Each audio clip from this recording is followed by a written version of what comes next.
Hello everyone, আসসালামু আলাইকুম। শাহেদ মম kitchen থেকে আপনাদের জানাচ্ছি স্বাগতম। আজকে আমি এখানে 3টা ছোট সাইজের আলু নিয়েছি আর নিয়েছি 2টা ডিম। এই 3টা আলু আর ডিম দিয়ে একটি আমি খুব মজাদার একটি রান্না রেসিপি করব। এখন আমি আলুটা গ্রেট করে নেব একটা গ্রেটের সাহায্যে। আমি আলুটা গ্রেট করে নিচ্ছি।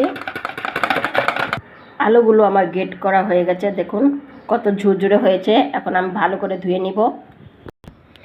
আলুগুলো ভালো করে ধুয়ে নিয়েছি, পানিটা ঝরিয়ে নিয়েছি। এখন দিয়ে দেব 1 টিস্পুন হলুদের গুঁড়ো, 1 টিস্পুন মরিচের গুঁড়ো, দিয়ে দেব একটা ছোট পেঁয়াজ কুচি, দেব সামান্য একটু লবণ, দিয়ে দেব ডিম 2টো। এখন সবগুলো আমি ভালো করে মিশিয়ে নিব।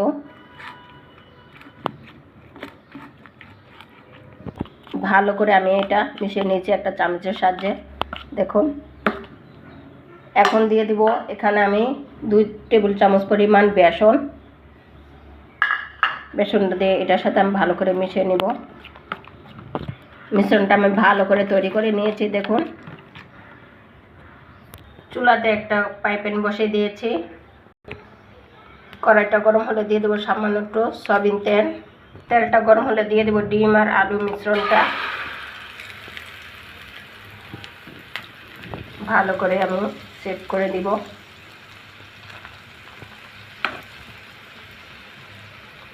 এই পর্যায়ে চুলার আঁচটা মিডিয়ামে থাকবে। আমি এখন ঢাকনা দিয়ে ঢেকে দিব 2 মিনিটের জন্য। 3 মিনিট পর আমি ঢাকনাটা উঠাচ্ছি, দেখুন আমার এক পিস কিন্তু হয়ে গেছে ভালো করে। এখন আমি উল্টে দিব,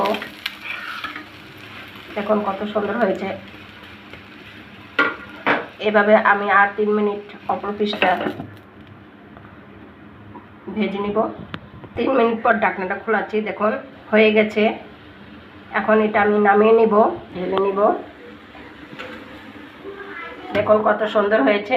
এখন এটাকে আমি একটা ফ্যানের তলে রেখে ঠান্ডা করে নিব। এদিকে চুলাতে একটা কড়াই বসে দিয়েছি। কড়াইটা গরম হলে দিয়ে দিব সয়াবিন তেল। তেলটা গরম হলে দিয়ে দিব ফোড়নে আস্ত জিরে 1/2 চা চামচ, একটা বড় সাইজের পেঁয়াজ কুচি।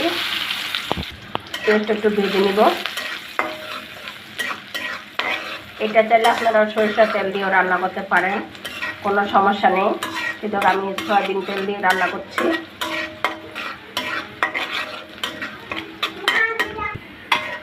পেস্টটা হালকা একটু ভাজা হলে এখন দিয়ে দেবো 1/2 চা চামচ আদা রসুন বাটা পেস্ট।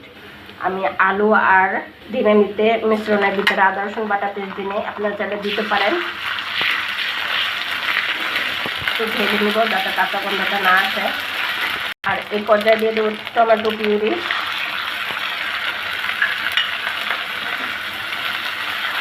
ভেজে নিব।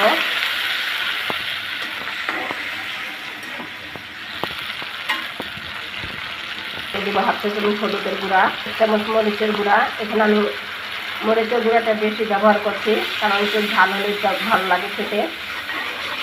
এবার 1/2 চা চামচ ভাজা জিরা গুঁড়া, ধনিয়ার গুঁড়া, দেবো সামান্য একটু লবণ। ভালোভাবে মশলাটা কষে নেব। দিয়ে দেবো 1 চা চামচ চিনি, দেবো সামান্য একটু পানি যাতে মশলাটা না পুড়ে যায়। এখন আমি ভালো করে কষিয়ে নেব। এখন মশলাটা ভালো করে কষানো হয়ে গেছে। এখন দিয়ে দেবো পরিমাণ মতন পানি। আপনাদের পরিমাণ মতন আপনারা এখানে পানিটা ব্যবহার করবেন। এখন আমি অপেক্ষা করব পানিটা ফুটে আসা আগ পর্যন্ত। আর এটার আমি নাম দিয়েছি আলুর ডোগা। দেখুন এটা কিন্তু ঠান্ডা হয়ে গেছে। একটা ছুরির সাহায্যে আমি ঠিক এভাবে কেটে নেব।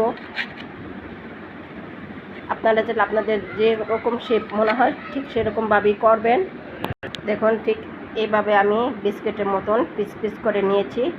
আপনারা চাইলে এখানে অন্য কোনো শেপও দিতে পারেন। দেখুন বন্ধুরা, পানিটা কিন্তু ফুটে উঠেছে। ঠিক এইভাবে আমি একটু ঝাল দিয়ে নেব 2-1 মিনিট। আপনারা চাইলে এই আলুর ডোগাটা এভাবেও খেতে পারেন, কোনো সমস্যা নেই। এখন আমি আলুর ডোগাটা দিয়ে দিব।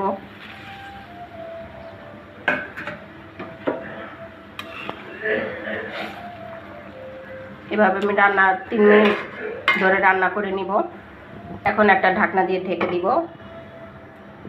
এখন আমি ঢাকনাটা উঠাচ্ছি। দেখুন আমার রান্নাটা কিন্তু প্রায় হয়ে এসেছে। ঠিক আর একটু আমি 1 মিনিট আর এভাবে একটু জাল দিয়ে নিব। হয়ে গেছে আমার রান্না। এখন আমি চুলাটা অফ করে দিব। দেখুন কত সুন্দর হয়েছে। ডিম আর আলু দিয়ে এভাবে রান্না করলে যে কোনো মাছ মাংস স্বাদকে হার মানাতে বাধ্য করবে। ভিডিওটা যদি ভালো লাগে লাইক কমেন্ট এবং শেয়ার করে দিবেন, চ্যানেলটা সাবস্ক্রাইব করে দিবেন প্লিজ। আজকে এ পর্যন্ত, আল্লাহ হাফেজ।